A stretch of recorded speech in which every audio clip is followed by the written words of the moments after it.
Ya, estamos 2 minutos atrasados. Chiquillos, buenos días. Espero que estén bien. Que alguien me diga que nos estamos escuchando. Ahí está Maite. Hola Maite. Hola Antonieta. Sí se escucha. Ya, perfecto. Hola Martín. Hola Joaquín.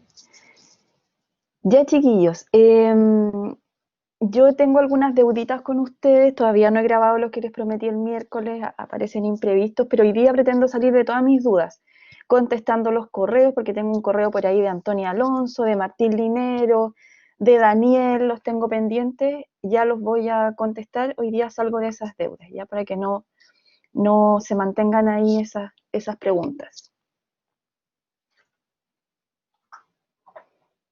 ¿Hasta qué PPT? A ver, Cristóbal.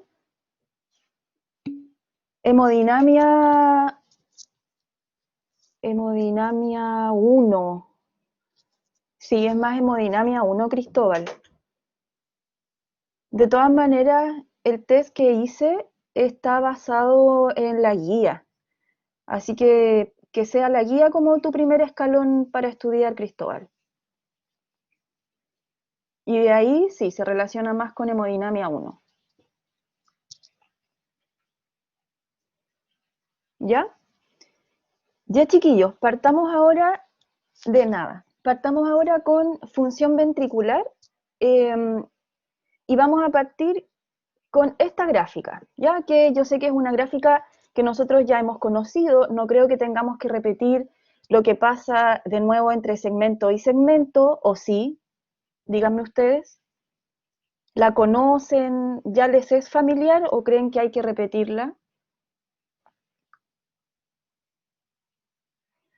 Uno que me lo diga. La vimos, ¿cierto, Martín? Ya, perfecto. Lo único, puntitos que decir aquí, que aquí esta imagen nos muestra otros dos puntitos de los que parece que antes no hablamos. Sí hablamos de lo que pasa en A, C, D y F y los intervalos o trayectos que hay entre esos puntos, pero no hemos comentado de B y de E, ¿verdad? De B larga y de E. Entre el segmento de A a B, nosotros vemos una disminución leve de la presión, ¿cierto? Como que la presión baja un poquitito hasta ahí, y luego desde B hasta C la presión aumenta, no de manera considerable, pero sí notamos en el gráfico que aumenta. ¿Cuál es la explicación para que exista esa leve disminución de la presión de A a B? Que el ventrículo aún está relajando su musculatura. Por lo tanto, aunque está recibiendo sangre, porque está en su diástole, está aún abriéndose, aún relajándose. Viene de un periodo de relajación largo, que es el de relajación isovolumétrica, pero aún está en distensión. Pero luego, cuando en B el volumen que le hemos puesto ya ha aumentado y además él no sigue relajándose, entonces yo veo que sí, la sangre que yo estoy poniendo sobre su pared le pesa y él comienza a sentir esa presión sobre su pared. Y luego, el punto E, el punto E es el punto, si ustedes ven aquí, por supuesto que tenemos la presión en el ventrículo izquierdo. El punto E sería el punto donde nosotros ejercemos mayor presión sobre el ventrículo izquierdo. Y ese punto E debiera relacionarse también con la presión que hace el ventrículo sobre la aorta. Así que la elevación o no del punto E nos habla también de que si estamos teniendo o no un aumento de la presión aórtica en nuestra sístole, es decir, un aumento de la presión sistólica. ¿Ya? Eso es importante. Además, desde E y hasta F comienza a bajar la presión, ¿cierto? Porque justamente y silenciosamente desde E hasta F, la masa ventricular está ya repolarizándose y por lo tanto ha comenzado levemente su periodo de relajación, porque la eyección máxima ha sido desde D y hasta E.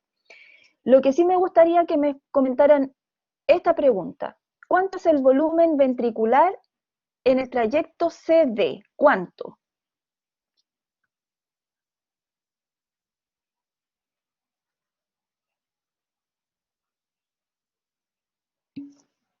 Correcto, 120. ¿Cómo se llama ese volumen?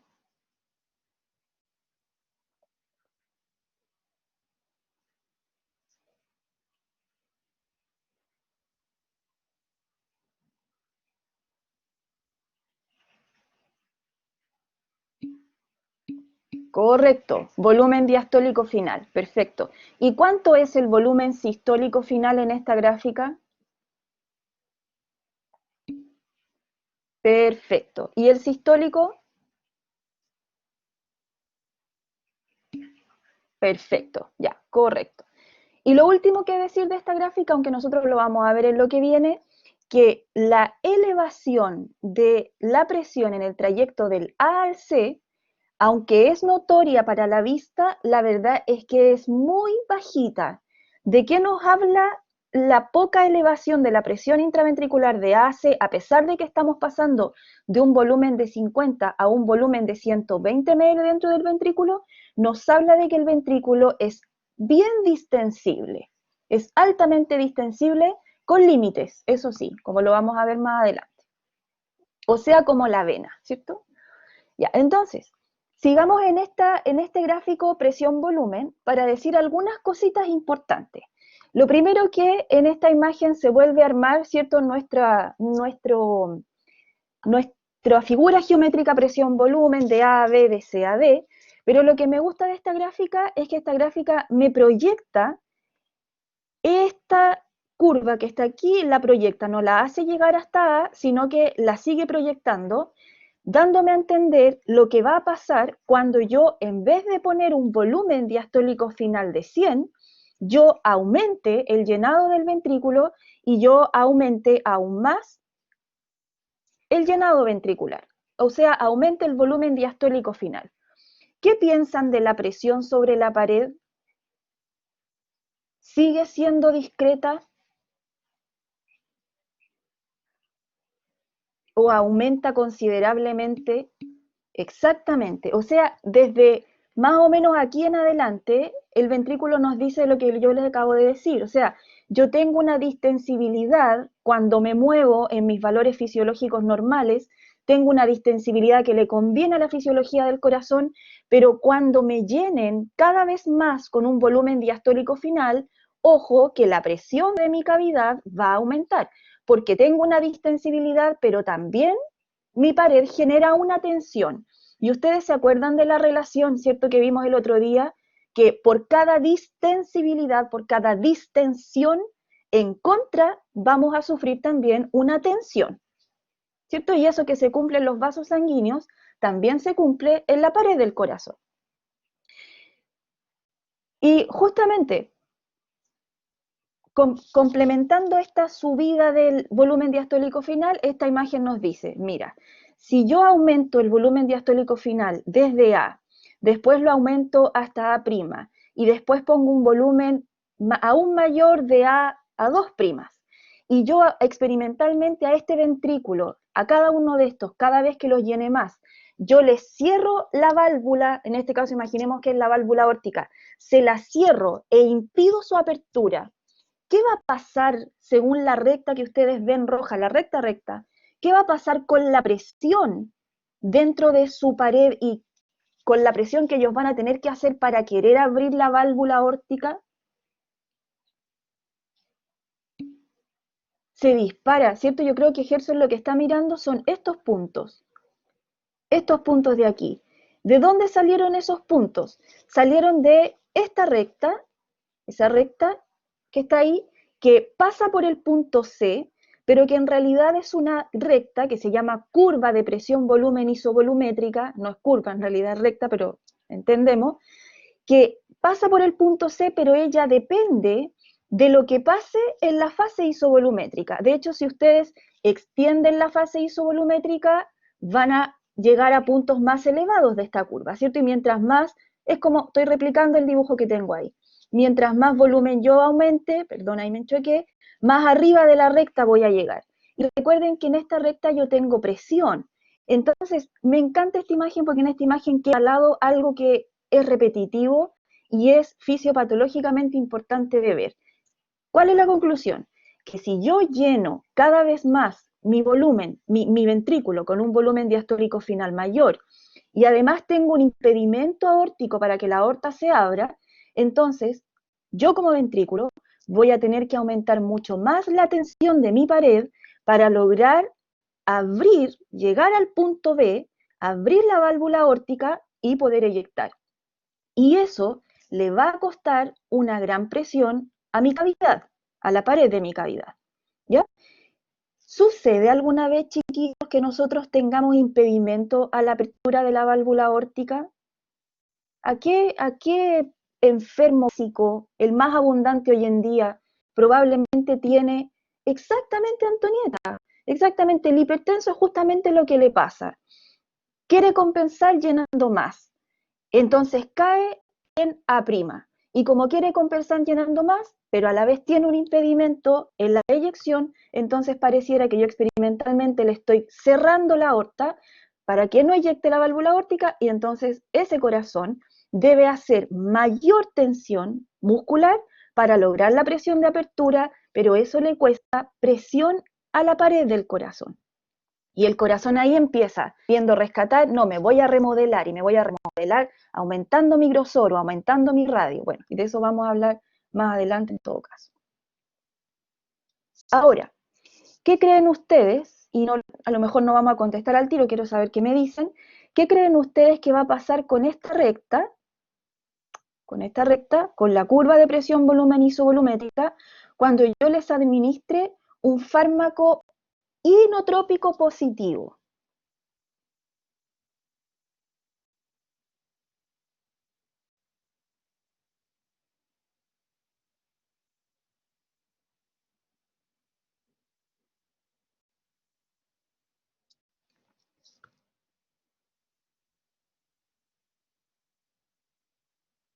¿No? Bueno, ¿se acuerdan qué significaba un inotropo positivo? ¿Qué aumentaba? Exactamente, Sebastián. Vamos a aumentar la contractibilidad. Y si aumentamos la contractibilidad, eso significa que entonces vamos a tener este periodo más prolongado, porque vamos a tener mayor fuerza de eyección y vamos a terminar eyectando más, mayor presión de eyección.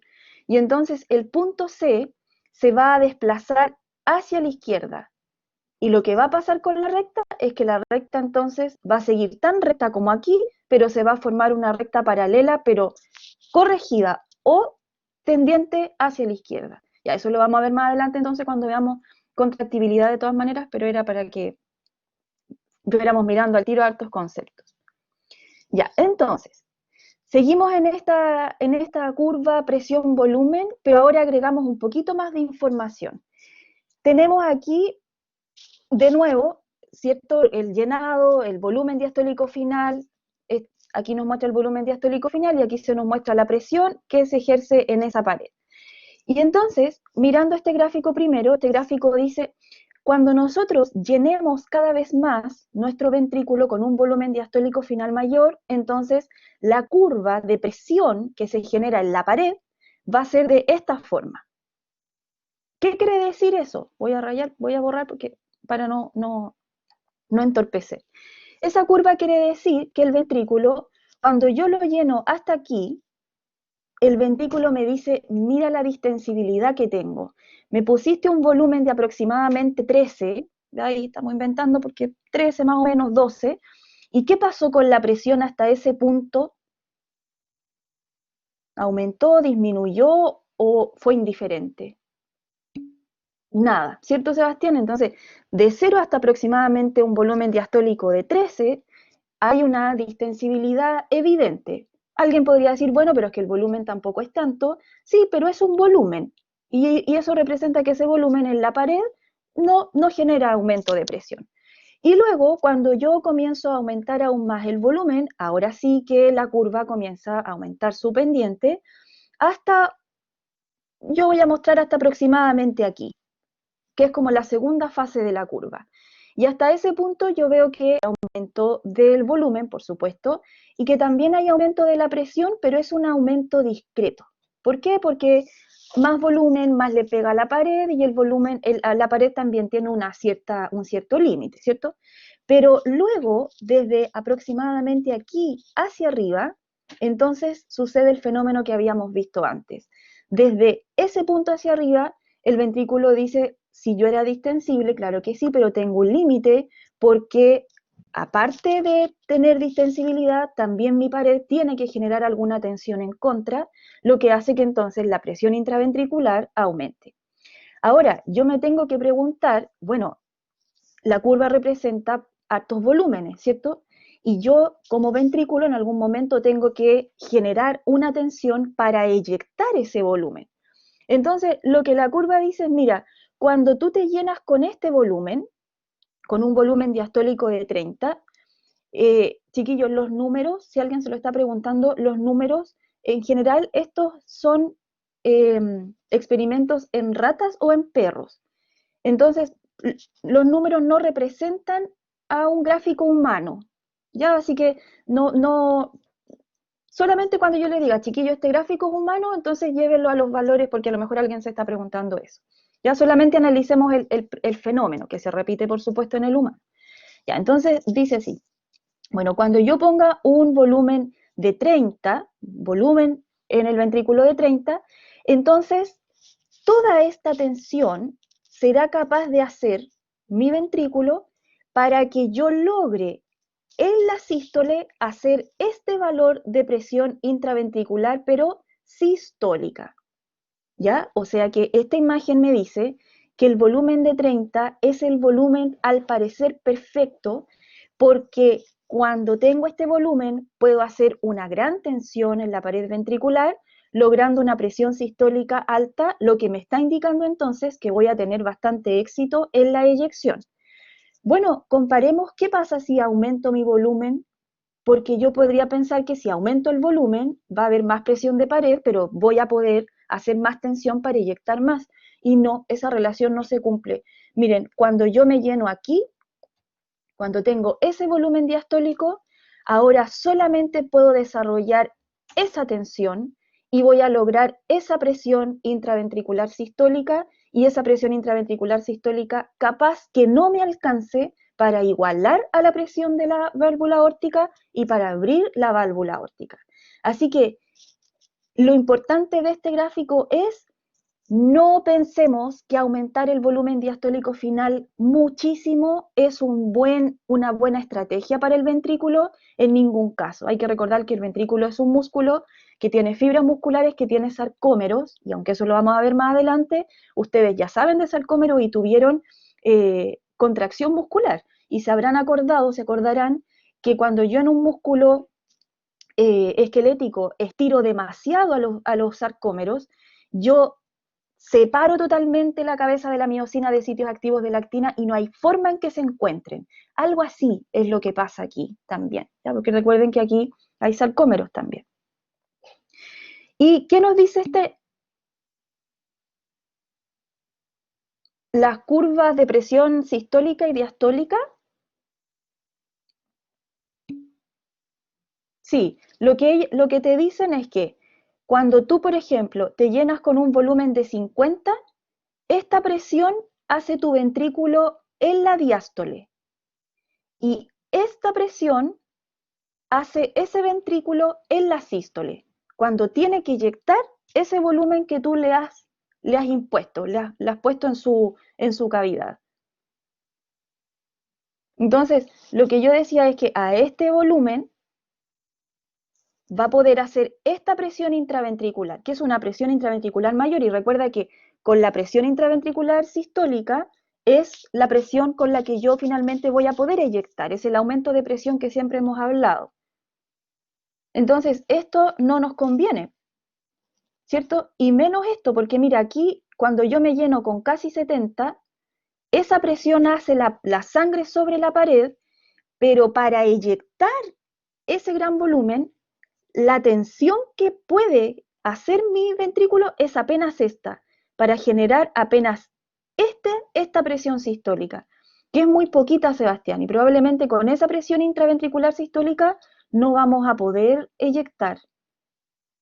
Y lo que hay entre punto y punto es la tensión que se desarrolla para lograr esa presión sistólica. Sí, es importante que entendan esta gráfica de todas maneras, porque eh, aparece en el seminario. Así que si no queda claro, bueno, expliquemos de nuevo con esta, ¿ya? Pero que quede más o menos claro. Lo importante es que a lo mejor lo que no se entiende en la curva es que tenemos como tres variables, y eso es lo complicado yo creo, porque tenemos 1, 2, 3, 4, 5 cosas que mirar. Las presiones intraventriculares diastólica y sistólica, chiquillos, no son presiones de la aorta, son presiones de la pared ventricular. Y los puntos, la unión de ambos puntos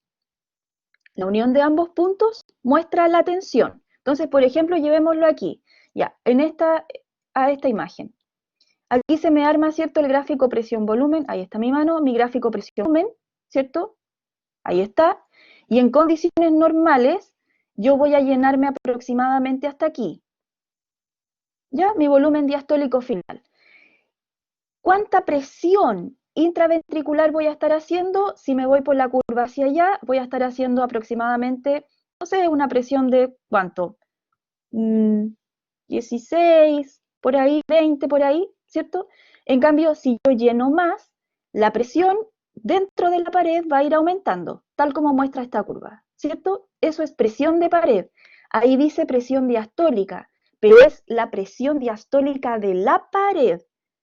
No, cuando este gráfico dice presión diastólica y sistólica, no habla de 120-80, que es la presión arterial. Aquí estamos hablando de presión en la pared del ventrículo, presión intraventricular. Entonces, cuando a mí me toque inyectar, ¿cierto? Porque aquí alojé este volumen, ahora yo quiero inyectar mi volumen sistólico, yo voy a tener que lograr, para inyectar, alcanzar esta presión, ¿cierto? Esa presión, que es aproximadamente ahí, aproximadamente de 80. Claro, ese gráfico sí, Antonieta. Sí, el de colores sería para humanos, claro. Ya, entonces, para yo abrir la válvula aórtica y eyectar, necesito alcanzar esta presión. Pero lo que me tengo que preguntar es, bueno, esa presión, ¿con cuánta tensión, que no es lo mismo, esa presión, con cuánta tensión la puedo generar? Y para saber la tensión, entonces yo junto este punto con el punto de arriba. ¿Ya? Yo creo que eso nos complica para saber cuánta es la tensión que tengo que desarrollar. Y entonces, cuando yo miro este gráfico, digo, entonces mi corazón no se mueve dentro de sus rangos más extremos, porque yo podría incluso llegar a llenarme hasta aquí y aún aquí yo puedo seguir generando aún gran tensión. En cambio, cuando yo me llene aquí, la tensión que puedo generar va a ser sencillamente esa, va a generar una presión sistólica menor y probablemente a esa presión sistólica no pueda lograr la eyección. ¿Ya? Estos conceptos se van a relacionar ahora con la precarga, con la poscarga y con la contractibilidad. ¿Qué significa, aunque lo vamos a ver más adelante?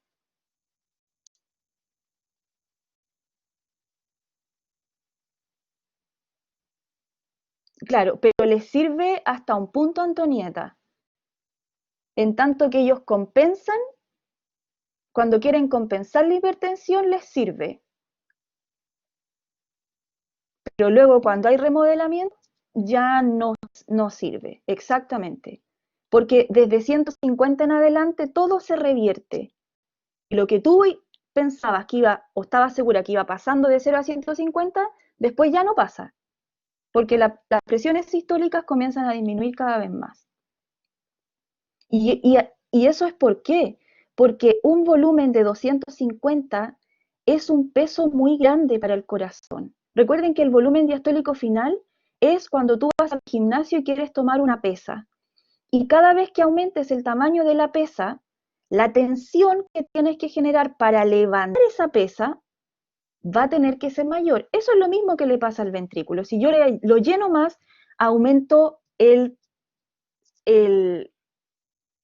tamaño, la masa de la pesa, y para levantarla y eyectarla, entonces más tensión tendrá que generar y más presión de pared le costará. Entonces, volvemos a este concepto del gasto cardíaco. Ya sabemos del gasto cardíaco, que es la sangre bombeada en un minuto por el corazón, que tiene una clásica fórmula frecuencia cardíaca por volumen sistólico, que en reposo aproximadamente debiéramos tener una frecuencia cardíaca de 72, aproximadamente un volumen sistólico de 70 ml y que por lo tanto si multiplicamos esos dos, aproximadamente en reposo nos debiera dar un gasto cardíaco de 5 litros por minuto. Pero lo bonito es este dato que yo puse acá y que lo comentamos, y de hecho parece que en el seminario lo comentamos. Este gasto cardíaco es lo que mi corazón mueve normalmente en reposo, pero cuando yo entro en una actividad donde me dominan las catecolaminas y donde me domina el sistema simpático, entonces yo puedo llegar a aumentar el gasto cardíaco hasta 35 litros por minuto. Eso es lo máximo que puede dar mi corazón por minuto. O sea, eso me demuestra que obviamente va a estar latiendo a gran frecuencia, pero que esa gran frecuencia no deteriora en gran manera el volumen sistólico, que aún a esa gran frecuencia yo estoy inyectando un volumen sistólico bastante decente como para hacer que el gasto cardíaco suba a 35 litros por minuto, lo que nos habla de esta bomba espectacular, ¿cierto?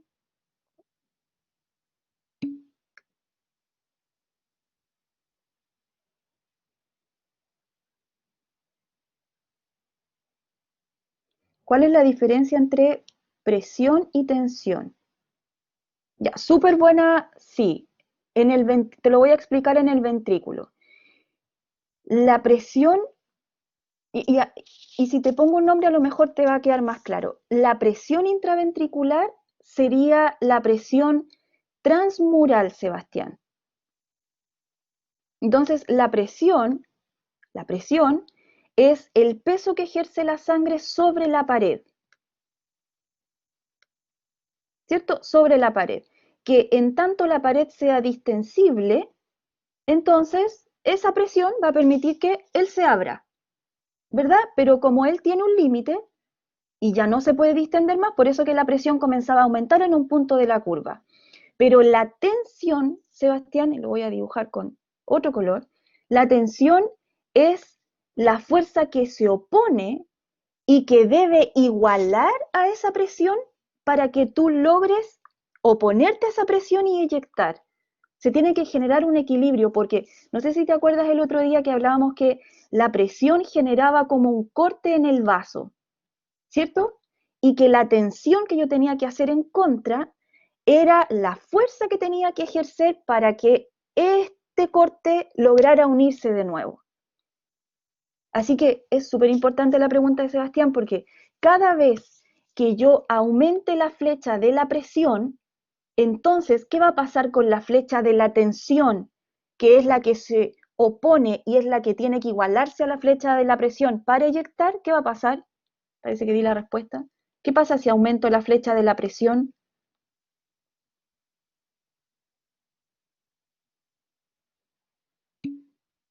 Claro. ¿Hasta qué punto, Antonia? Sí, exactamente, Sebastián. Y tiene que aumentar la flecha de la tensión hasta el punto donde se equilibre o se iguale con la fuerza de la presión. Y solamente en ese momento vamos a poder movilizar la pared que yo te dibujé en lila, vas a poder movilizarla para que ella se retraiga y eyecte, porque lo que yo dibujé es un ventrículo. Entonces, por eso decíamos, mientras más lo llenemos,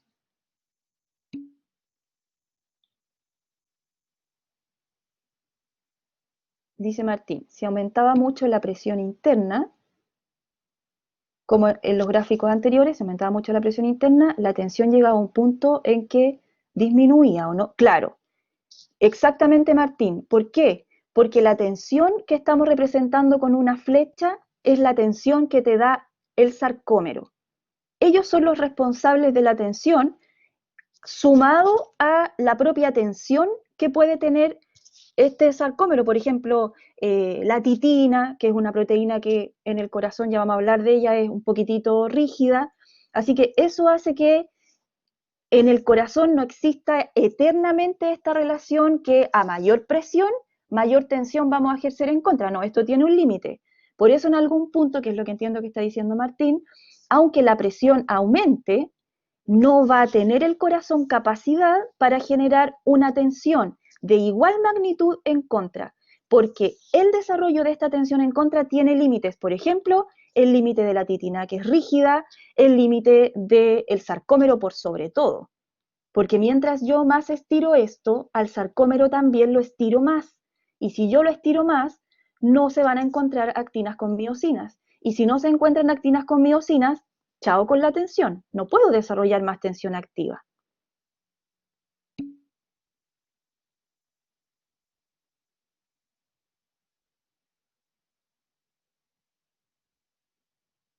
Serían las mismas unidades de medida. No, físicamente no. La tensión creo que se mide en dinas, Sebastián. Ese dato bien físico de si las unidades de medida, voy a mirarlo, lo voy a anotar. ¿Tú dices porque son iguales? ¿Porque tienen que ser iguales tendrían la misma unidad de medida?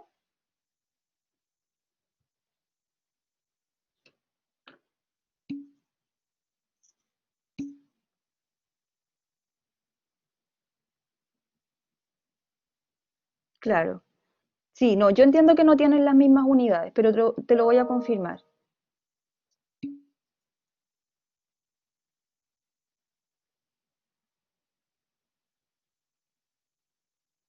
Mm,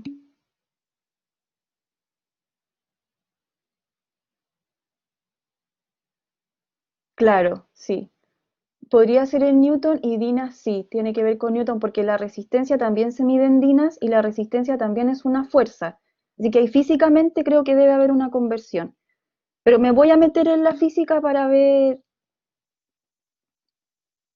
Claro, es que ambas son fuerzas, solo que en sentidos distintos.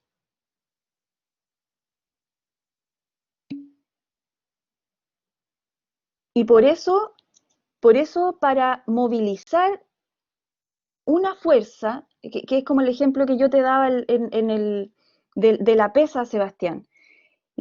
Cuando vas al gimnasio, la pesa es la fuerza o la tensión que debes levantar. Pero para levantar esa fuerza, que ella es una fuerza que se ejerce sobre el piso, para oponerte a esa fuerza, tu brazo debe hacer una tensión, debe ser una fuerza, pero una fuerza opuesta. Y solo podrás levantar esa fuerza que se opone a tu brazo cuando tu brazo alcance e iguale, pero en dirección contraria, a la tensión hacia abajo que hace la pesa.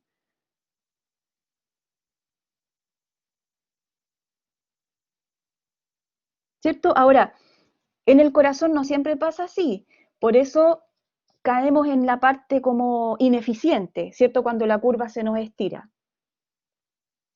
Ya, pero todo lo que hemos discutido nos sirve mucho para mostrarles lo que va a pasar con la contracción isovolumétrica. Ya, ahora, vamos con el gasto cardíaco. ¿Qué factores lo determinan? Ya decíamos antes, lo determina la frecuencia cardíaca y lo determina el volumen sistólico. ¿Qué podemos decir de la frecuencia cardíaca? La verdad es que la frecuencia cardíaca nosotros sabemos harto, ¿cierto? Sabemos que es responsabilidad del nodo sinusal y sabemos que el nodo sinusal puede estar a cargo del sistema simpático. El sistema simpático, ahí está, que va a tener un efecto cronotrópico positivo aumentando la frecuencia, y del sistema parasimpático que va a tener un efecto cronotrópico negativo disminuyendo la frecuencia, ¿cierto? Perfecto. Ahora, la frecuencia también tiene un límite y eso se los voy a mostrar con esta imagen. Tenemos aquí, quiero que lo miren acá, tenemos a dos individuos, uno entrenado, que es en la curva negra, y uno no entrenado, como yo, y uno entrenado como ustedes, o como Silvana. Silvana y yo estamos ahí. Entonces, a medida que nuestra frecuencia cardíaca aumenta, y yo tengo en este eje, tengo el tiempo de llenado ventricular. Entonces, yo les pregunto a ustedes, yo y la entrenada, a mayor frecuencia, ¿qué pasa con nuestros tiempos de llenado?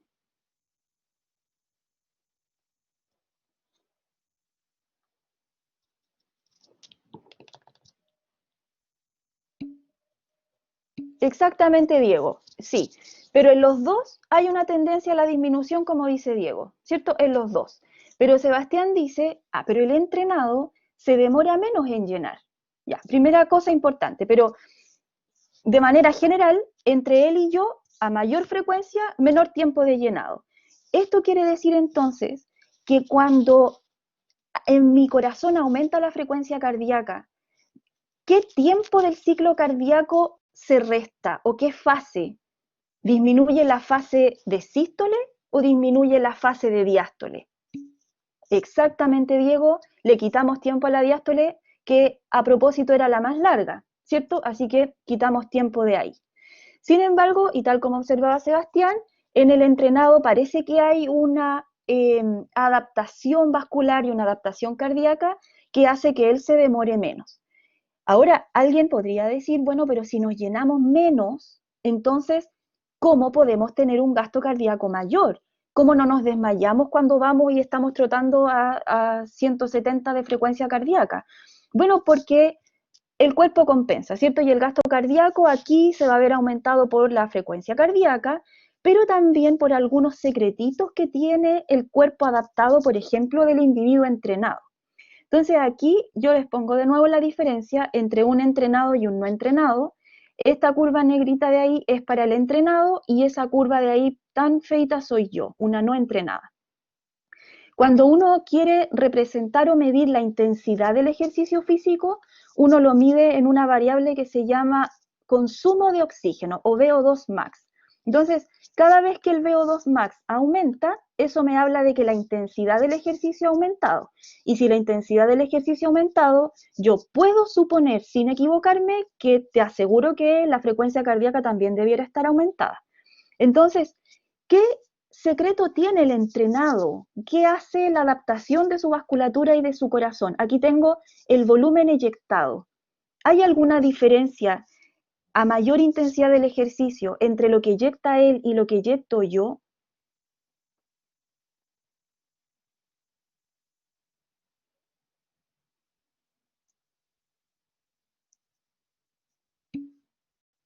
Exactamente, Antonia.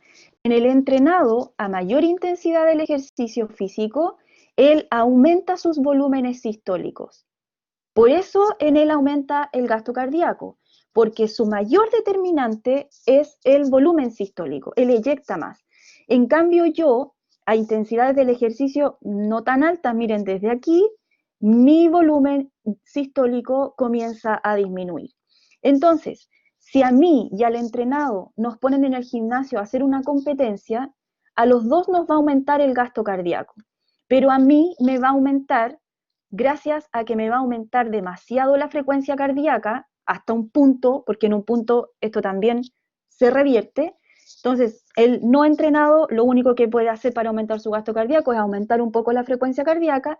En cambio, el entrenado, ustedes a lo mejor después van a ver, si es que tratan a entrenado, que en ellos la frecuencia cardíaca aumenta, pero nunca tanto como en un individuo sedentario, porque ellos, ¿cómo se defienden para aumentar su gasto cardíaco? Con su volumen sistólico. ¿Y cómo pueden el entrenado aumentar el volumen sistólico? Bueno, porque él, por lo general, si son súper entrenados, tienen un ventrículo remodelado para llenarse más, pero para llenarse más con eficiencia fisiológica. Así que ellos pueden tener exactamente, Maite, más excéntrico, y excéntrico fisiológico, no patológico, a no ser que se pasen hacia el otro lado, ¿cierto? Exacto, exacto. Al tiro, Diego, espéreme. Entonces, el entrenado puede llenar más y llenar a mayor velocidad. Y entonces en el entrenado, aunque el tiempo de llenado disminuya, eso en él no significa que llena menos, porque llena a mayor velocidad. ¿Por qué? Por la adaptación. Ahora, la frecuencia cardíaca tiene un límite, aproximadamente, yo parece que lo puse en la diapo anterior, hasta aproximadamente 180 latidos por minuto, nosotros vamos a ver una relación directa entre frecuencia cardíaca y gasto cardíaco. Luego, aproximadamente en humanos de 180, el tiempo de llenado disminuye tanto, sobre todo en un no entrenado, que el volumen sistólico va a empezar a decaer de manera dramática y entonces el gasto cardíaco no va a tener cómo seguir aumentando. ¿Ya? Eso es importante, sobre todo para los que vamos al gimnasio y ir midiéndonos la frecuencia cardíaca. Diego me dice, profe, en actividad física el entrenado sigue inyectando 30-35 litros por minuto, o es más. ¿Dónde estás mirando, Diego? Si me puedes rayar el...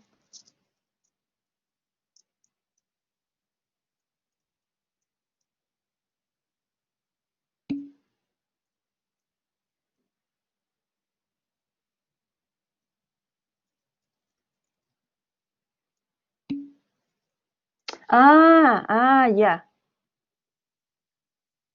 ya te entendí. Sí, no, eso es todo lo que el corazón puede dar, un corazón con su capacidad volumétrica fisiológica. La verdad es que en los entrenados, la capacidad volumétrica, pero en el altamente entrenado, Diego, la capacidad volumétrica, como decíamos recién, puede ser mayor. Así que ahí tendríamos que hacer un cálculo de nuevo. En ese caso, en ellos puede ser un poco mayor, porque son un caso especial, ¿cierto? Y pueden tener un BDF mayor que lo normal. Ese cálculo está con de una persona fisiológica normal. No me gusta decir sana porque el individuo entrenado no es que esté enfermo, ¿cierto? Pero hay que tratarlo como de manera especial. Ya, entonces, factores que determinan el gasto cardíaco, ya sabemos la frecuencia cardíaca, el volumen sistólico, si los multiplico a ambos me va a dar 4,2 litros por minuto, en este caso de ese ejemplo. Aquí en esta imagen que a mí me gusta, pero después ustedes la pueden ver, tengo el volumen diastólico final, que son 100 ml, el volumen que me queda, que serían 40, y el volumen que eyecto, que sería 60. Yo con estos valores puedo sacar la fracción de eyección, que era simplemente el porcentaje, y como yo eyecté un volumen sistólico de 60, siendo mi 100% 100, entonces la fracción de eyección es un 60%, ¿cierto? Eso era bien fácil, era sacar el porcentaje nomás. Entonces ahora nosotros decimos, bueno, ¿y qué factores determinan ahora el volumen sistólico? Porque en las diapos anteriores estamos hablando de la frecuencia cardíaca, ahora queremos ver cómo se afecta el volumen sistólico. Y aquí aparecen estos tres conceptos que nosotros vamos a aceptar y a ver en intimidad en esta clase: la precarga, la poscarga y el inotropismo o contractibilidad. Entonces, dice esta imagen que es de un libro, yo no hice este esquema y hay algo en lo que quiero saber si ustedes están de acuerdo o no. Dice que el volumen sistólico efectivamente está determinado por estos tres factores y, por ejemplo, cuando la precarga aumenta, ¿se acuerdan qué era la precarga?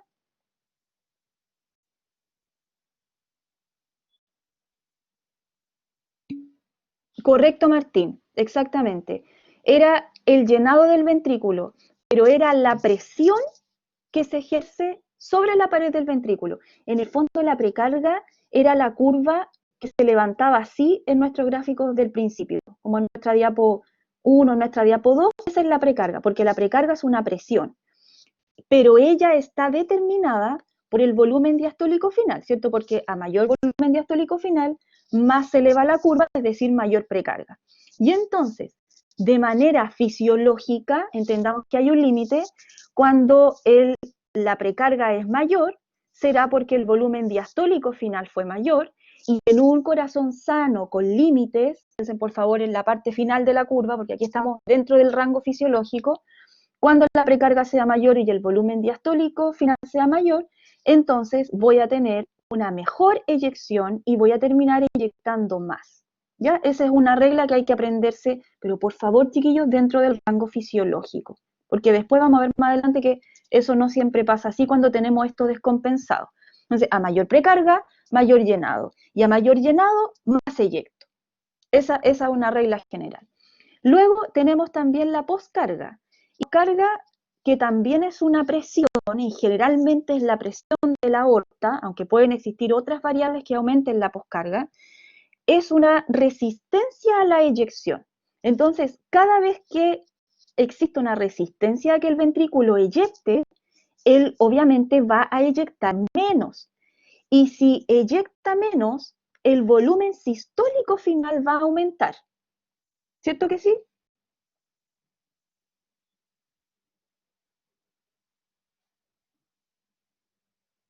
¿Se entendió esa parte, cierto? Ya, por eso pregunté. Ya, entonces dije yo, si nosotros aumentamos la poscarga, aumentamos la resistencia que se opone a la eyección. Si aumenta esa oposición, el ventrículo eyecta menos. Y como eyecta menos, el volumen que se queda es mayor, porque ESB es el volumen sistólico final.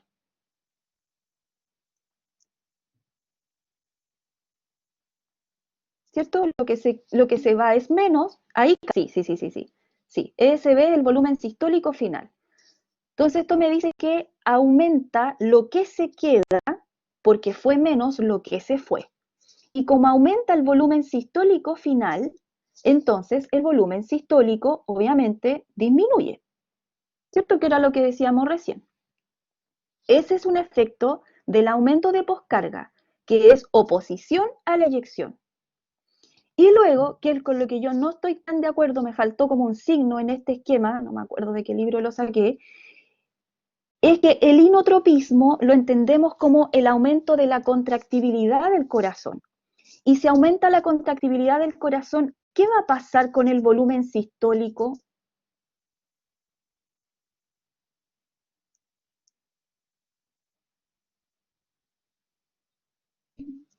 ¿Cierto, Martín? Por supuesto que aumenta, pero aquí me faltó que le pusieran un más, porque ese menos calza perfecto para el análisis con la poscarga. Pero cuando el inotropismo, la contractibilidad aumenta, yo eyecto más, si esa es la gracia de la contractibilidad, eyecto más, el volumen sistólico aumenta y lo que sí es cierto es que me queda menos volumen sistólico final. ¿Ya? Así que lo que tiene que quedar instalado es que cuando yo quiero aumentar el volumen sistólico, ¿cómo tendrían que moverse estas tres variables? Si yo quiero aumentar el volumen sistólico, ¿qué debiera ser la precarga dentro de los valores fisiológicos? ¿Qué debiera ser? Aumentar. ¿Qué debiera ser la poscarga, Martín? Disminuir, perfecto. ¿Y qué debiera ser el inotropismo o contractibilidad? Aumentar, perfecto. Cuando así tenemos el panorama, lo que vamos a tener será un aumento del volumen sistólico. Entonces, vamos a partir viendo a la precarga, ¿ya? Porque nosotros tenemos que ver cómo afectan los tres variables, vamos a partir viendo a la precarga. Entendemos a la precarga, ustedes lo han dicho ya, como la presión que ejerce un volumen de sangre sobre la pared del ventrículo. O sea, hay una relación aquí. Mientras más se llene, más precarga existirá, ¿verdad? Y entonces yo en esta esquema aparecen todas las variables posibles que pueden hacer que la precarga ventricular aumente o disminuya. Entonces analicemos cada una para ver si nos calza. Primero, el aumento de la frecuencia cardíaca. ¿Qué efecto va a tener sobre la precarga, sobre el llenado?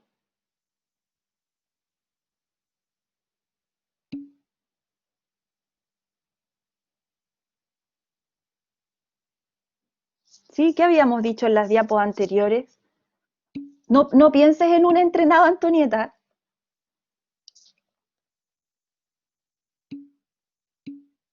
¿Cierto? Sí, exactamente. Si yo aumento la frecuencia cardíaca, se acorta la diástole. Si acorto la diástole, acorto el llenado. Y si acorto el llenado, me voy a llenar menos. ¿Cierto? Así que disminuiría la precarga. Perfecto. Luego, ¿qué haría el aumento de la contractibilidad atrial? Bueno, por supuesto que a mayor contractibilidad atrial, mayor presión ejercerá el atrio y mayor sangre mandaría hacia el ventrículo y por lo tanto la precarga ventricular aumentaría. ¿Qué pasa si aumenta la complianza ventricular? ¿Qué entendemos aquí? Bueno, entendemos que si aumenta la complianza ventricular, entonces el ventrículo puede aumentar su volumen a un costo menor de presión de pared. Así que cuando aumenta la complianza, eso me dice que él es capaz de contener un volumen mayor que además se puede distender más y por lo tanto hace que la precarga aumente. Ahora, si yo tengo aumentada la resistencia al influjo, ¿qué se imaginan ahí con esa frase? Un aumento de la resistencia al influjo a la entrada. ¿Quién debiera tener el problema ahí?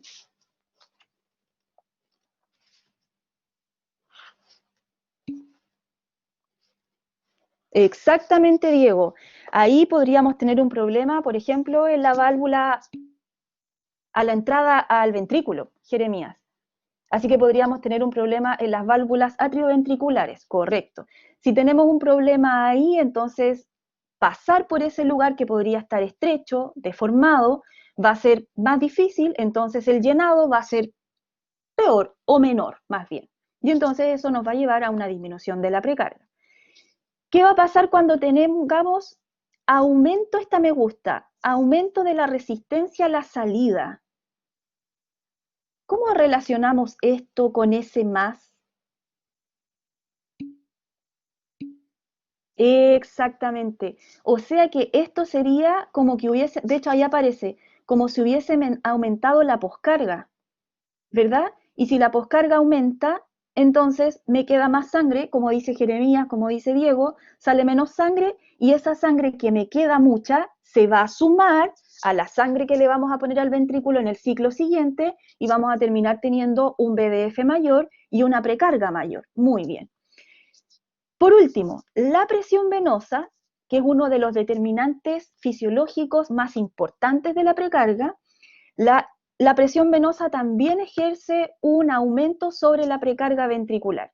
¿Por qué? Bueno, porque sabemos que a mayor presión venosa, a ver, díganme ustedes por qué a mayor presión venosa. Correcto, exactamente, Diego, porque la sangre se moverá de un lugar de mayor presión a otro de menor presión y si la presión en las venas, ya sea que irrigan al lado derecho o al lado izquierdo, es mayor, entonces el avance y el retorno venoso, tanto izquierdo como a derecho, va a ser mayor. Perfecto. Así que cada vez que la presión venosa aumente, eso va a hacer que nos llenemos más, ¿cierto? O sea, se me va el lápiz. Ahí. Pero esa presión venosa puede verse afectada por dos cosas. Primero, puede verse afectada cuando en una vena aumente su complianza. ¿Por qué? Porque en una vena en la que aumenta su complianza, ella ahora va a poder alojar volúmenes grandes de sangre, pero ¿cómo va a ser la presión de la pared cuando una vena tiene complianza? Exactamente, va a disminuir la presión de la pared venosa, por lo tanto, cuando aumenta la complianza de la vena, ¿qué va a pasar con el retorno venoso?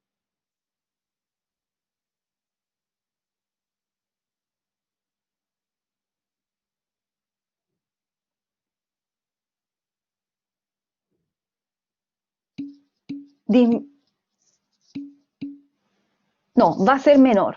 Si aumenta la complianza de la vena, entonces las venas va a quedar un gran volumen de sangre a menor presión, no vamos a tener presión impulsora y por lo tanto el retorno venoso va a disminuir.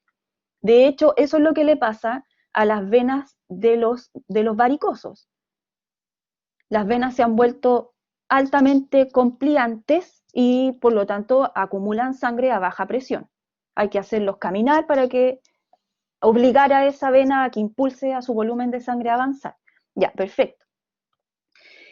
Y por otra parte, tenemos al volumen que puede contener la vena. ¿Ya? No junten a la vez estas dos cosas, ¿por cierto? Porque entendemos la complianza, ya la hemos entendido, pero ¿qué va a pasar cuando en una vena normal nosotros ahora aumentemos su volumen venoso? Bueno, ya sabíamos, como lo aprendimos en la última clase, que como la vena tiene un límite, mientras más volumen yo ponga en ella, ¿qué pasaba con su presión de pared? Cuando iba aumentando su geometría, llegaba a un punto,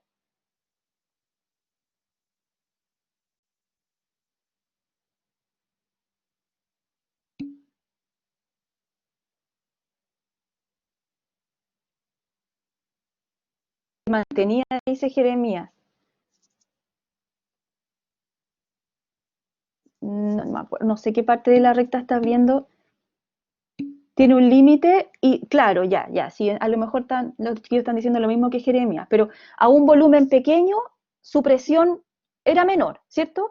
Y cuando yo aumentaba el volumen de la vena, dentro de la vena, entonces se disparaba la presión y en su pared la presión aumentaba harto. Así que cuando yo aumento el volumen venoso, obviamente dentro de la vena, yo voy a llegar a ese límite que me dice Jeremías y voy a tener ahora un aumento significativo de la presión siempre y cuando no esté hablando de una vena con complianza. Estamos separando las variables. Y eso va a llevar entonces a un aumento del retorno venoso y a un aumento de la precarga. Entonces, ¿qué cosas pueden llevar a que en mi vena aumente el volumen? Bueno, aquí esto va a llevar a un aumento del retorno venoso, podría ser por un aumento total de sangre, que en vez de tener una volemia de 5, tengamos una volemia mayor. La respiración también es un factor que aumenta el volumen venoso y que afecta la presión venosa, y lo vamos a ver más adelante. La contracción de los músculos que tenemos, sobre todo en las extremidades inferiores, y la fuerza de gravedad que la hemos nombrado, también es un factor que termina afectando al volumen que tengamos en la vena. Si el retorno venoso disminuye, por supuesto que el volumen en la vena va a aumentar, y eso igual sería bueno porque la vena va a tener mayor presión. Lo que es raro es porque el retorno venoso disminuye. Entonces ahí asumimos, sí, si el retorno venoso está disminuyendo, es porque ha llegado a una vena que tiene mayor volumen, pero es una vena que probablemente tiene mayor complianza, ¿ya? Una vena patológica, obviamente.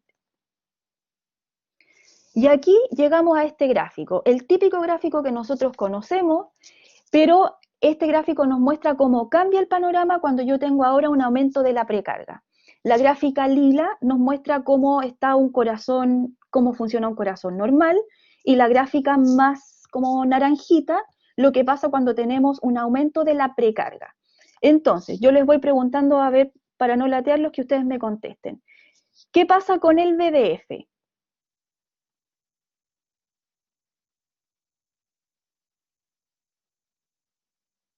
¿Qué pasa con el volumen diastólico final? Ustedes me tienen que decir, aumenta, disminuye, se mantiene. Perfecto, aumenta, ¿cierto? Antes nos llenábamos hasta aquí, ahora nos llenamos hasta acá. Correcto, esa relación además ya la habíamos armado. ¿Qué pasa con el volumen sistólico? También aumenta, dice Diego, correcto. Antes yo eyectaba esto, ahora eyecto todo esto. Muy bien, entonces aumenta. ¿Qué pasa con el volumen sistólico final?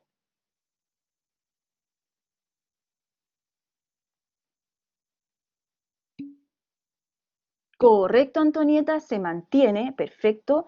¿Por qué se mantiene si eyecté más? Bueno, porque me llené más, ¿por cierto? Y si me llené más, tuve permiso para eyectar más sin afectar lo que se ha quedado, que es el volumen sistólico final. ¿Qué pasa con la presión de eyección?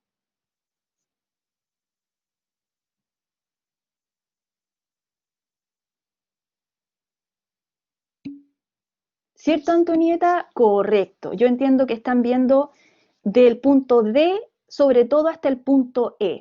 Y lo que vemos efectivamente es que el punto E se eleva, lo que nos quiere decir efectivamente que algo pasó en esta masa ventricular, algo hizo este volumen diastólico final que aumentó la posibilidad de tensión que hizo este ventrículo, y entonces terminamos aumentando la presión a la eyección y la presión dentro de este mismo ventrículo. Muy bien. ¿Qué pasa con el tiempo isovolumétrico?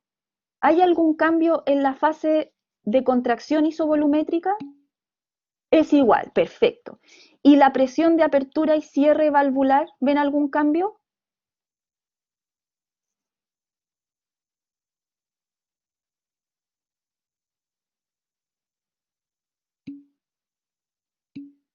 Igual también, perfecto. Así que aquí los cambios son mayoritariamente en los volúmenes. Aumento del volumen diastólico final y por lo tanto aumento del volumen sistólico hasta cierto punto, ¿cierto? Siempre, no, nunca olviden eso en realidad.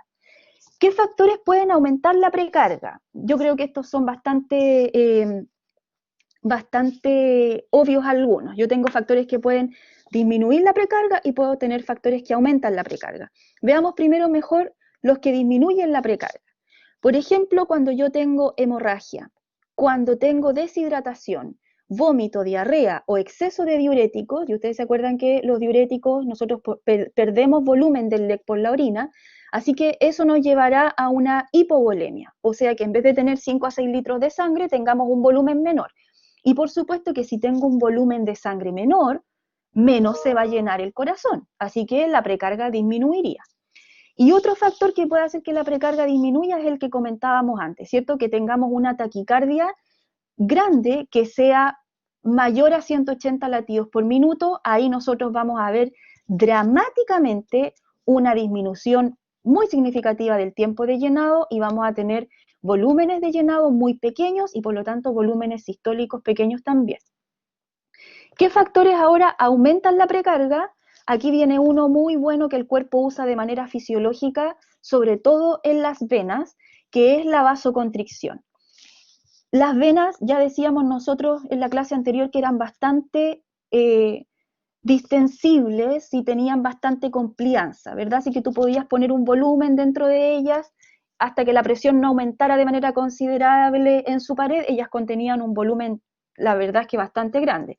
Entonces, prácticamente la gran forma que tiene el cuerpo para permitir o para inducir a esa vena que por favor se comprima y que eyecte el volumen de vuelta al corazón derecho, por ejemplo, es generando vasoconstricción en la musculatura lisa de la vena. Así que la vasoconstricción venosa es el gran ejemplo que nos va a llevar a un aumento de la precarga.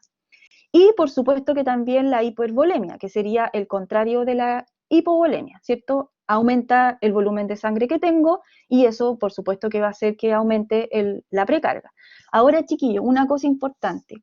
Vamos a enunciar un concepto que les pueda aparecer por ahí, que es el concepto de volumen circulante efectivo, ¿ya? Porque en algún momento alguien lo puede leer por ahí y es correcto. Volumen circulante efectivo. ¿A qué se refiere el volumen circulante efectivo? A justamente lo que dice esa frase, al volumen real que tú tienes andando en tu circulación. Porque la volemia es el volumen total que tú tienes. Pero en algunos casos, en algunos pacientes, y desde ahí nació más bien este concepto, se ha visto que algunos pacientes que tienen edemas, no sé, por ejemplo, ascitis significativas o edemas en las extremidades inferiores o edema pulmonar, esos pacientes tienen una volemia alta, pero tienen un gran porcentaje de ese volumen de sangre atrapado en un lecho, atrapado en un tejido.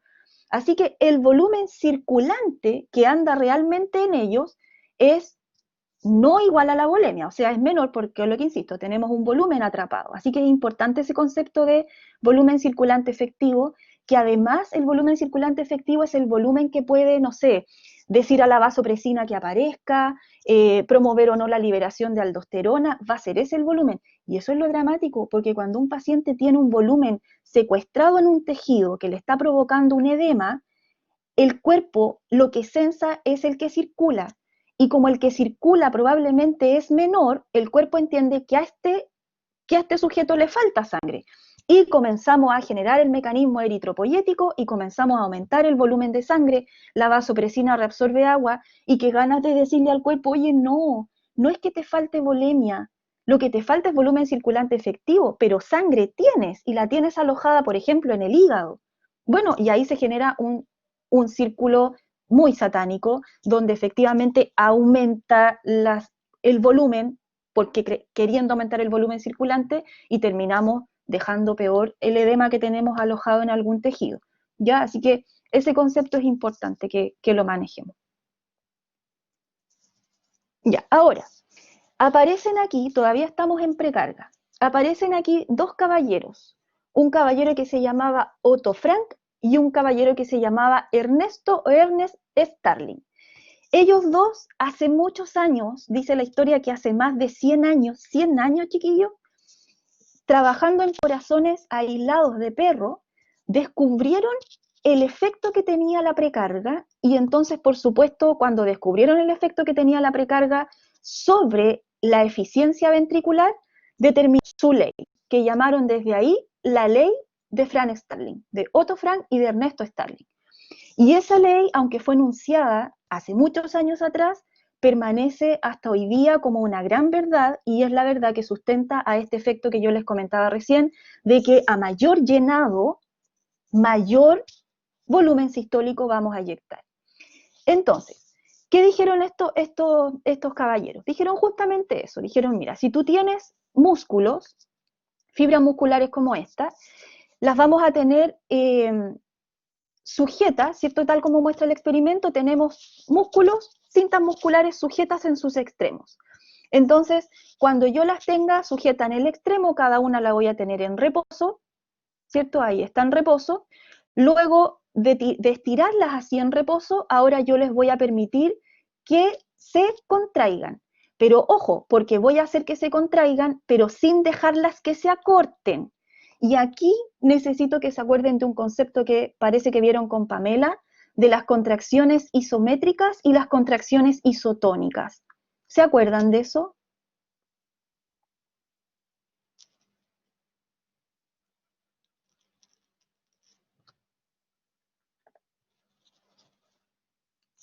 Sí, no, o si no, para explicarlo. Algo, ya. Ya, ya. Entonces, expliquémoslo llevándolo al corazón. Y esto les va a iluminar en una fase del ciclo ventricular. Cuando yo lleno al corazón, por favor imagínenselo, yo lo estoy llenando. Cuando yo lo lleno, estiro, tal como pude haber estirado aquí, estiro a mis fibras musculares de manera pasiva. ¿Quién estiró de manera pasiva a mis fibras musculares? La sangre que está cayendo, ¿cierto? Estoy tirando sangre al ventrículo y el ventrículo se está distendiendo y sus fibras musculares y sus sarcómeros se están estirando en reposo. Entonces, lo que quiere representar este experimento es, mira, lo estiramos en reposo hasta este punto y luego sujetamos al corazón ahí. Y luego lo dejamos sin posibilidades de que se acorte, mantenemos su largo, contracción isométrica, y le ponemos un estímulo a esa fibra muscular así estirada y vemos cuánta tensión nos entrega luego de que lo he estirado hasta un punto X. Entonces, en el caso de la imagen número 1, a esta fibra muscular, a esta fibra muscular yo la estiré hasta el punto 1, ¿cierto? Entonces, vamos utilizando esta imagen también. Los números se corresponden. Entonces, al 1 yo lo estiré hasta aquí, hasta ahí. Y luego, cuando yo lo dejé en ese largo de reposo, ahí lo amarré, con toda esa sangre se llenó y ahí lo amarré, yo, pum, le tiré un estímulo y le dije, por favor, muéstrame la tensión que tu musculatura puede hacer. Y él dijo, mira, hasta ahí puedo, esa tensión puedo hacer. Ah, ya, no es tan poca, no hay números en esta recta, pero la tensión llega hasta ahí. Bueno, probemos con el siguiente. Y así trabajaba Franny Starling. Probemos con el siguiente. Entonces, ahora vamos a estirar más este sarcómero, representando esta fibra, perdón, representando a que ese podría ser un ventrículo al que yo he llenado más. Si lo llené más, pasivamente más estiré su fibra y cuando la estiré, o sea, al final del llenado ventricular, yo amarré los extremos de esta fibra en reposo y hasta estirarlo hasta el punto 3. Entonces ahora yo, la longitud en reposo que le di fue hasta el punto 3. Y ahora yo le estiro una estimulación y le digo, muéstrame la tensión que puedes hacer. Y él me dice, mira, cuando tú me estimulas, habiéndome estirado hasta el punto 3, yo te puedo entregar esta tensión. Ah, me puedes entregar más que lo que pasó en el experimento anterior, ¿cierto? Y ahora viene lo buenísimo de Fran Starling, que Fran Starling dijeron, entonces hay que estirar este músculo cada vez más. Y dijeron, mira, ahora estirémoslo hasta el punto 5, estirémoslo más. Y lo estiramos más hasta llegar a esta longitud. Miren, tengo una longitud mayor. Y cuando a ese estiramiento en reposo, que está representado por un volumen de llenado, o sea, con más volumen lo he llenado, más lo he estirado, ahora a ese estiramiento yo estimulo a esta fibra y le digo, muéstrame la tensión que puedes hacer, porque creo que si más te estiré, más tensión puedes hacer, y la fibra me dice, puedo hacer esta tensión. ¿Sí? ¿Se entiende más o menos, chiquillos?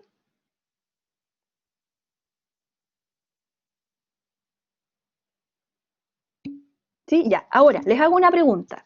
Les hago una pregunta. ¿Quién hace más tensión de todas, según el gráfico?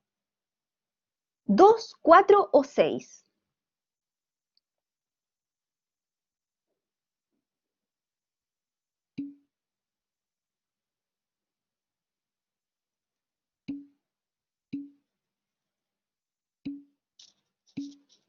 Ya. Antonieta, no sé dónde está mirando que me 2. A lo mejor está mirando el monito 2, pero yo estoy preguntando en realidad por estos puntos. ¿Dónde hago más tensión muscular mirando esta gráfica? ¿En 2, en 4 o en 6? Entonces los chiquillos me dicen, sí, pues si mirando aquí, yo hago más tensión muscular en 6, ¿cierto? Ah, pero es que aquí esa tensión muscular es la suma de lo que tú tensaste al músculo en reposo y más la tensión activa que has podido hacer en la contracción. Entonces, lo que yo realmente, o para preguntarme cuándo hizo más contracción activa, es decir, cuándo este músculo, al yo invitarlo a contraerse, cuándo generó más tensión, yo no tengo que ver hasta dónde llega, sino que yo tengo que ver este tamaño de esa flecha, porque lo que hay de ahí para abajo es una tensión en la pared dada por la sangre que le he puesto. Pero chiquillos, esa tensión en reposo no es la tensión que me permite eyectar. La tensión que me permite eyectar es la tensión activa. Y ahora entonces Diego y Jeremías parece que ven algo y dicen, ah, claro, ah, ya, ya, ya, pero ahora sí lo vio, ¿cierto? Entonces, ahora sí que me queda claro que no me conviene mayor estiramiento, porque a mayor estiramiento lo que hago es mayor tensión de reposo, ¿cierto? Miren, mayor tensión de reposo, pero esa tensión de reposo no es la tensión activa muscular que me va a permitir eyectar. La tensión que me va a permitir eyectar va a ser esa, del punto 5 al punto 6. Entonces, ¿cuál es la conclusión? Que la longitud del músculo tiene una L max, que los sarcómeros tienen una L max, es decir, los sarcómeros dicen, nosotros podemos estirarnos hasta cierto punto. Por debajo de ese punto, la tensión activa que te vamos a dar va a ser poca. Por arriba de ese punto, la tensión activa que te vamos a dar también va a ser poca.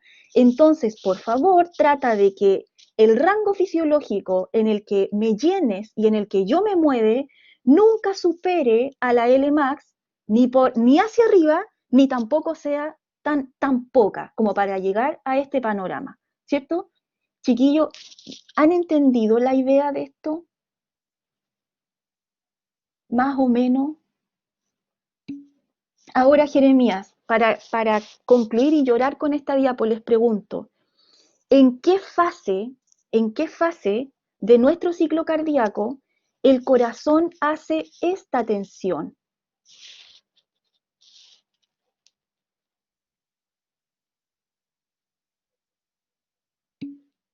Muy bien, Diego, exactamente. Porque tal como yo le explicaba a Sebastián con la tontera de las pesas, lo mismo, al corazón le pesa la sangre y también le pesa la presión de la aorta.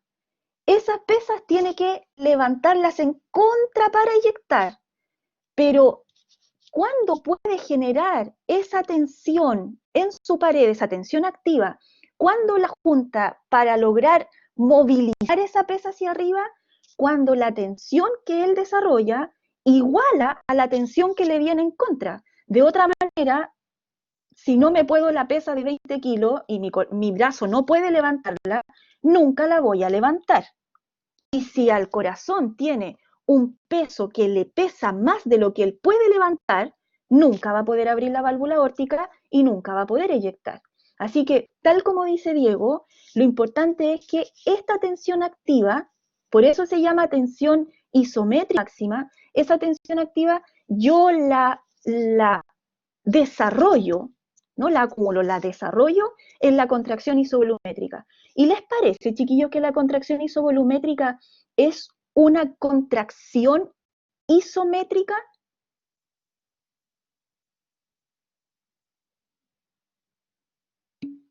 ¿Cierto que sí? Porque en la contracción isovolumétrica yo me tengo que imaginar que con el volumen que le he puesto al ventrículo, el ventrículo quedó así. Así lo estiré. Pero como las válvulas están cortas, junté cosas que estoy pensando con cosas que estoy diciendo. Como las válvulas están cerradas, el acortamiento efectivo de la fibra muscular aún no se ha generado, porque el acortamiento se da como cuando nosotros le abrimos el nudo al globo y el globo se desinfla y se acorta su pared, ¿cierto? El ventrículo actúa igual. En la contracción isovolumétrica, el volumen que está no cambia y por lo tanto el largo de su fibra muscular tampoco ha cambiado aún. Así que mientras tanto el corazón se mantiene en su contracción isovolumétrica, está desarrollando una contracción de tipo isométrica, o sea, está teniendo un largo muscular que no cambia, pero está aumentando significativamente la tensión que ha desarrollado. ¿Hasta cuándo? Hasta que la tensión desarrollada iguale a la tensión o a la fuerza que hay que levantar, a la tensión que se opone a la tensión que le está desarrollando la pared, ¿verdad? Y solo en ese momento, entonces, vamos a lograr abrir la válvula aórtica y ahora generar una contracción de tipo ya no isométrica, sino que isotónica. Entonces, me devuelvo a esta diapo para decirles, chiquillos, en esta fase, el corazón está haciendo una contracción de tipo isométrica. ¿Por qué? Porque está manteniendo su largo, pero está aumentando su tensión, que es lo típico. La definición de una contracción isométrica es esa, mantención de largo, pero con aumento de tensión. En cambio, cuando logra desarrollar la tensión suficiente, se abre la válvula aórtica y desde ahí en adelante el corazón comienza ahora sí que a cortar realmente sus fibras. Y entonces ahora comienza a generar una contracción de tipo isotónica. Y las contracciones isotónicas efectivamente se caracterizaban por eso, por un acortamiento de la fibra muscular.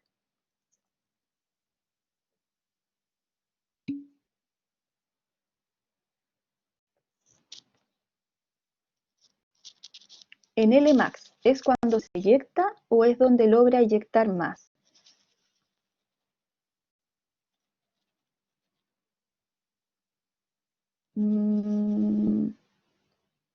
Cuando se eyecta, ¿te refieres a de manera fisiológica, Sebastián?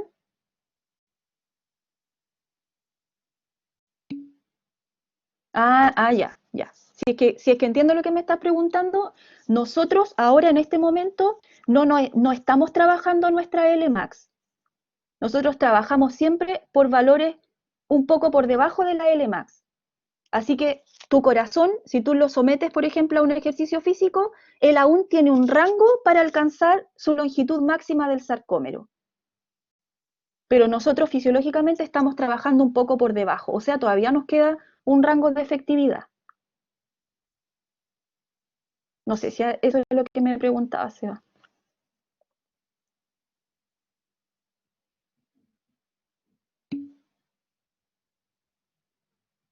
Y sí, cuando tú logras la Rmax es cuando mayor tensión puedes hacer y por lo tanto cuando más vas a poder eyectar o mejor vas a poder eyectar. Ya, entonces, ¿qué dijo la ley de Starling? Aunque aquí les falta la prolongación hacia la curva, Fran Starling, a un volumen diastólico final mayor, entonces vamos a tener un volumen sistólico mayor. Pero si yo siguiera dibujando esta curva, chiquillos, yo creo que ya has entendido que esta curva no se proyecta hasta el infinito. ¿Verdad que no? Porque como sabemos que existe la longitud máxima del sarcómero, cuando la longitud máxima se alcance, entonces esta curva va a empezar a aplanarse e incluso después va a empezar a disminuir. ¿Ya? Solo que no la dibujaron, no la proyectaron, pero hay que tener presente eso. Eso que yo puse aquí entre comillas es lo que hace 100 años o más dijeron estos dos individuos. La energía mecánica que se libera al pasar de un estado de reposo, es decir, término de llenado, a uno contraído, es decir, a la contracción isovolumétrica, depende del área de las superficies químicamente activas. ¿Y quiénes son las superficies químicamente activas? Las fibras musculares.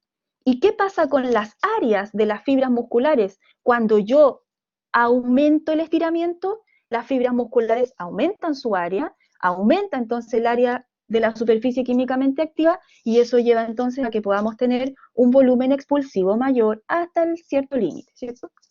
Y este gráfico muestra algo que a lo mejor es bastante fácil de concluir, que efectivamente cuando yo tengo una longitud mayor, cuando más me he llenado y cuando tengo una mayor precarga, una cosa que hace que el volumen expulsivo sea eficientemente inyectado y un volumen decente y a una tensión decente, es porque efectivamente la velocidad de acortamiento aumenta más.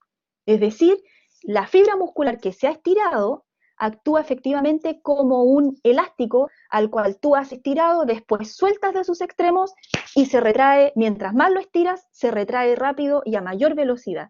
Y esa mayor velocidad es realmente la que está generando esta tensión para el acortamiento y para que nosotros inyectemos. En cambio, a una longitud menor, es decir, a menor precarga, la velocidad de acortamiento es menor. Entonces, comparemos, siguiendo con Fran Starling, comparemos cómo se comporta el músculo cardíaco con cómo se comporta el músculo esquelético. Entonces, aquí el experimento es más o menos el mismo. Tenemos sarcómeros que hemos estirado en reposo, sarcómeros cardíacos y sarcómeros musculares esqueléticos. Y la curva lila, ahí yo creo que ustedes la ven, la curva lila o púrpura, es la tensión que desarrolla en reposo un sarcómero cuando ha sido estirado de manera pasiva. Voy a insistir en que cuando yo lo estiro de manera pasiva, estoy asumiendo que él está siendo estirado por un volumen, ¿ya? Y la tensión que desarrolla de manera activa sería la tensión que desarrolla por puente cruzado, ¿ya? Entonces, cuando yo lo he estirado de manera pasiva, o sea, de manera en reposo, ahí está, ¿cierto? La curvita, se comporta un poco distinto a cuando yo estiro de manera pasiva al músculo esquelético, a un sarcómero esquelético. Y como el que nos importa es el cardíaco, nosotros vemos que efectivamente a un rango de aproximadamente una longitud de 2, yo aún no veo desarrollo de tensión pasiva, pero cuando él ha superado ese valor de 2, entonces yo veo que él comienza a desarrollar tensión pasiva, pasiva en su pared, dada por el estiramiento propio que él tiene. Ahora, ¿por qué hay tensión pasiva? Porque ¿de dónde sale esa tensión, chiquillos, que se está generando aquí? Porque la tensión es algo que se opone al estiramiento. Y esta curva lila me dice que yo estiré al sarcómero, pero en contra me encontré con una tensión pasiva, pero tensión al final.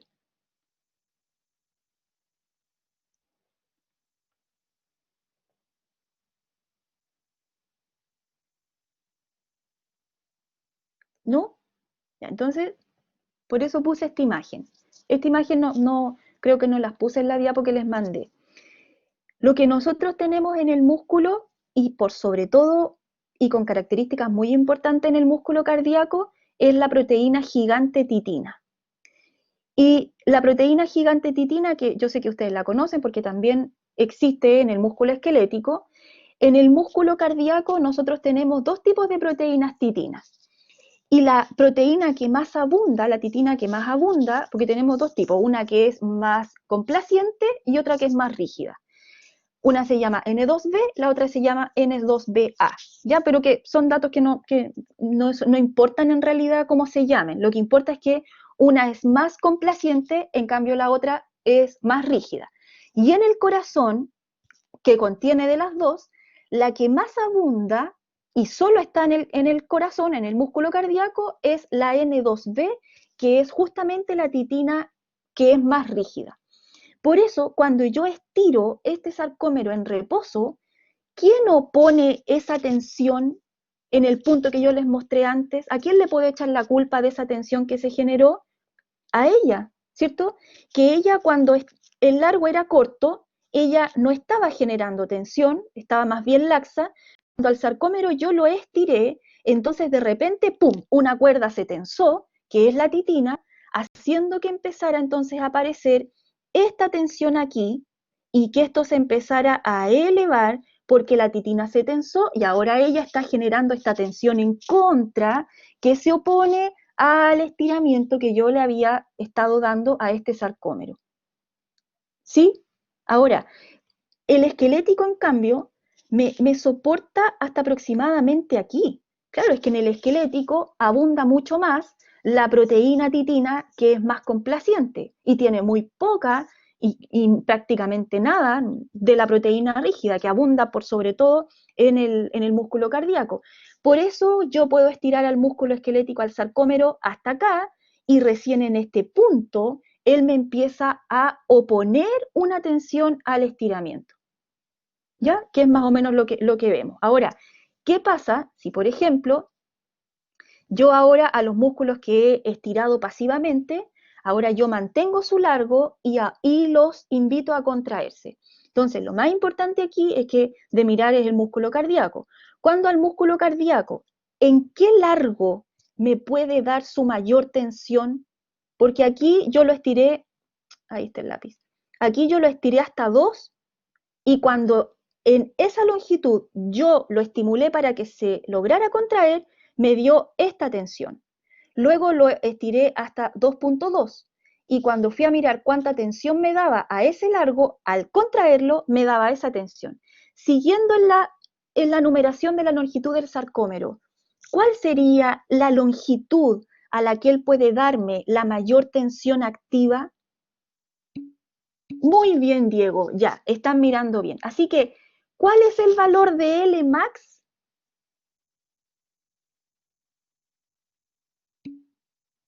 S, ¿cierto, Jeremías? Exactamente, 2,4. Nosotros, si alcanzamos ese 2,4, vamos a estar alcanzando la tensión máxima, pero nosotros nos movemos aproximadamente entre 1,8 o 2 a 2,4. Eso en todo caso depende de la composición de cada corazón, de la adaptación de cada corazón, pero es el rango más o menos normal.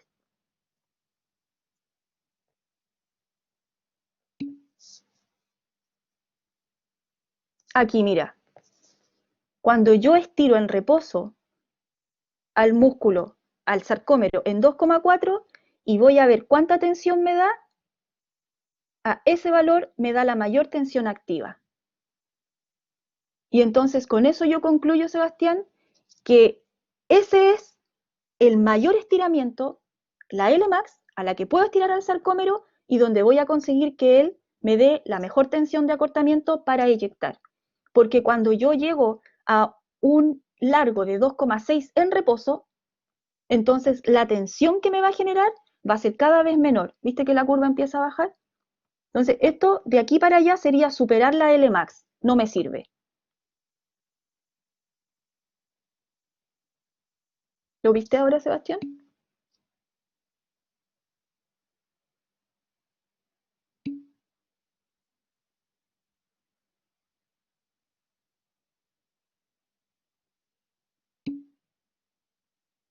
A ver, espérenme. No era una línea entre la café y la púrpura.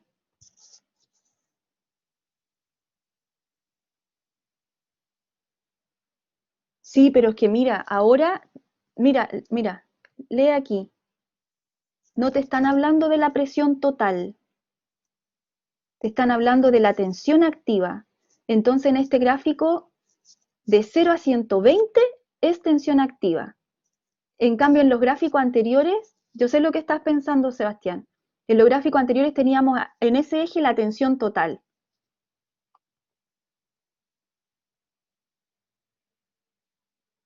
Entonces, claro, yo creo que lo que tú estás pensando es en unir de aquí hasta acá, ¿cierto? Claro, no. Ahora lo que tienes que analizar es la tensión activa, es todo lo que te da desde aquí hasta arriba, ¿ya? Ya, entonces, alguien me preguntó, ¿eso tiene alguna relación con la tensión pasiva? ¿Que la curva disminuya en este punto? ¿Que la curva disminuya desde el 2,4 en adelante, dice Jeremías?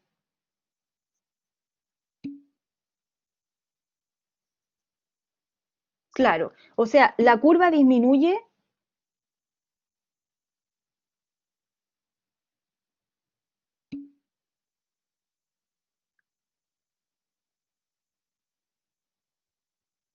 Porque paralelamente va aumentando la tensión pasiva. Ay, no entiendo, a ver.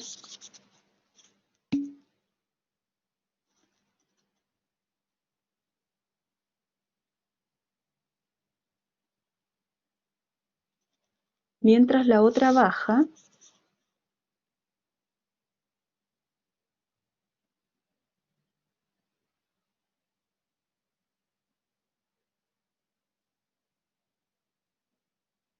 No sé, Jeremías, ¿qué estás mirando? ¿Podrías rayarlo?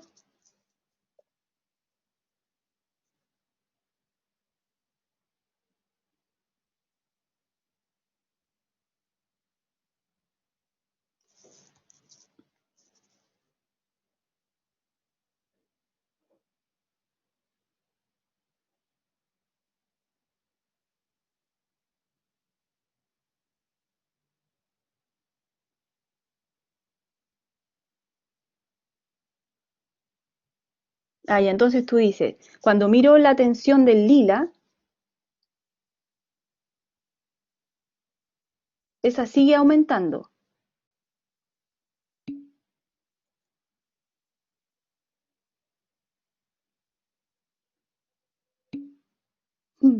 Se refiere si la tensión activa disminuye debido a que aumenta la tensión pasiva.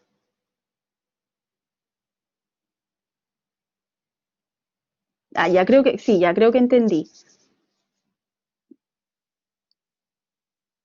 Sí, es que aquí, Jeremías, lo que tú vas a tener, mira, recuerda que para que se desarrolle la tensión activa, nosotros necesitamos sarcómero y largo de sarcómero. Entonces, que aumente la tensión lila te habla de la resistencia que está generando en contra. Sí, sí, Antonieta. Uy, verdad, me queda poco. La lila es la tensión que está generando en contra la titina. Y mientras más lo estires, más en contra se va a poner la titina. Pero la tensión activa es la tensión por sarcómero. Entonces, esta bajada, esta subida me dice, oye, la titina está muy resistente. Y esta bajada me dice que no me quedan sarcómeros disponibles para armar puente cruzado, porque lo estiré demasiado, y al estirarlo demasiado ya decíamos que no hay forma menos puentes cruzados. Sí, no, no sé si entendí la pregunta y si le contesté, Jeremías, perdóneme, muy difícil. Ya, entonces, esto era lo que decíamos, ¿cierto? Va a existir una dependencia de cuánto hemos estirado el sarcómero y mientras más estirado esté, más estirada vamos a tener a la titina, mayor va a ser la tensión pasiva, pero esa tensión pasiva no se corresponde, como veíamos en el gráfico, con aumento de tensión activa. ¿Por qué? Porque a medida que aumenta la tensión pasiva, porque se estira la titina y está más tirante, nosotros vamos a tener absoluta como alejamiento de las cabezas de lactina de los sitios activos de la cabeza de la miosina, de los sitios activos de lactina, y tal como decía, parece que Felipe, no hay forma de armar puente cruzado, no se pueden encontrar. Por eso la recta lila seguía subiendo porque esta cuestión está súper tirante, pero no podemos sumarle tensión activa a eso. ¿Por qué? Porque no podemos armar puentes cruzados. Y por eso la recta de la tensión activa bajaba a medida que paralelamente la otra subía, como decía Jeremías. Tampoco me sirve tener el sarcómero muy corto en reposo. Esto representa haber puesto a lo mejor un volumen muy pequeñito o un ventrículo que esté súper rígido, porque la tensión que me va a generar cuando yo lo invite a contraerse va a ser súper poca. Entonces, ¿qué es lo que me conviene? Me conviene la LO. ¿Qué significa LO? Significa longitud óptima. Y la longitud óptima, si yo tiro una recta hacia arriba, es justo la que me va a entregar la fuerza o la tensión mayor para que yo pueda entonces poder abrir la válvula aórtica y generar la eyección. Ahora, este fenómeno que sucede aquí, justo aquí, a la longitud óptima, tiene hartas explicaciones. una de las explicaciones es que, en los 3 minutos que me quedan rápido, es que quiero que miren esto, ahí hay un espacio, ¿cierto? Entre la actina y la miosina, que es la celeste. Cuando la titina se pone más tirante, dado el largo del sarcómero, cuando más tirante ella se vuelve, ¿qué pasa con el espacio entre los dos?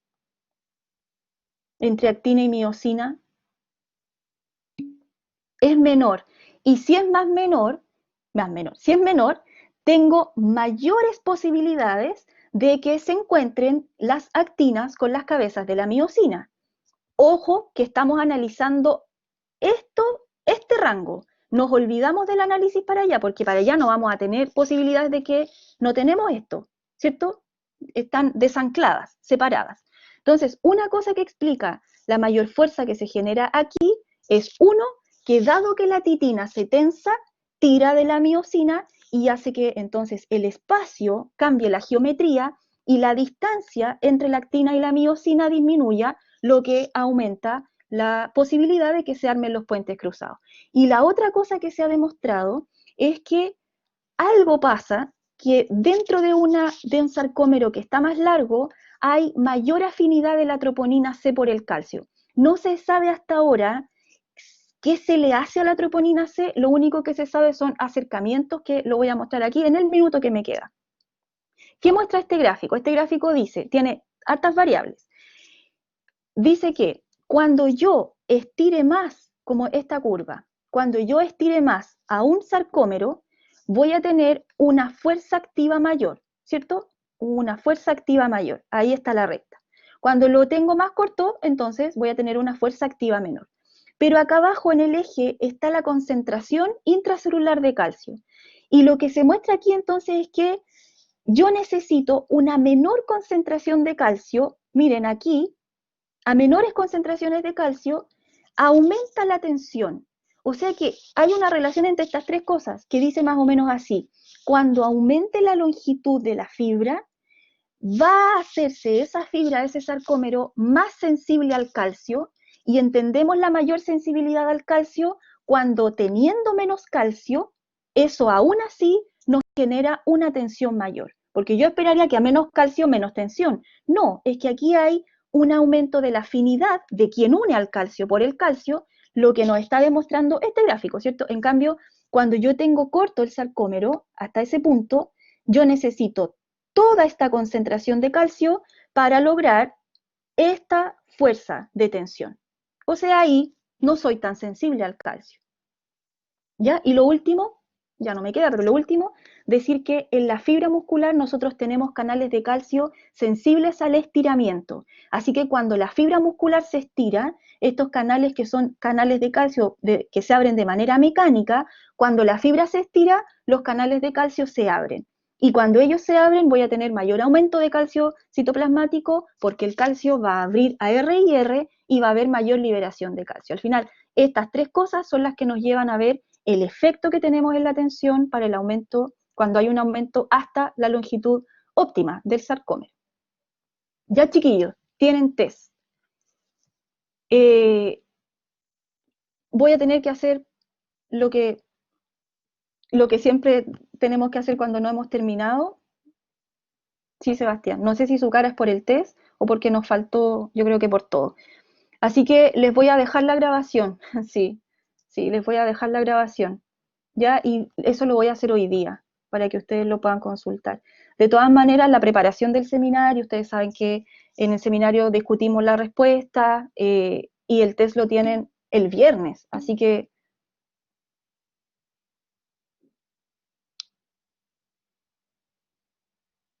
los sábados mirar la clase, pero yo creo que la voy a grabar hoy día, Sebastián.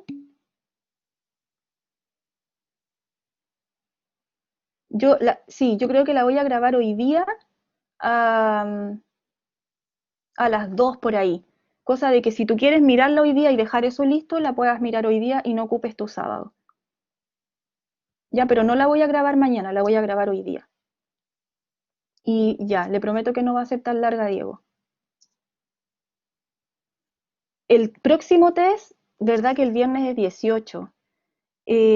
Conversemos eso. conversémoslo el lunes en el seminario, porque no lo vamos a hacer el 18. Ya, ya chiquillos, cuídense, que estén muy bien, que les vaya bien.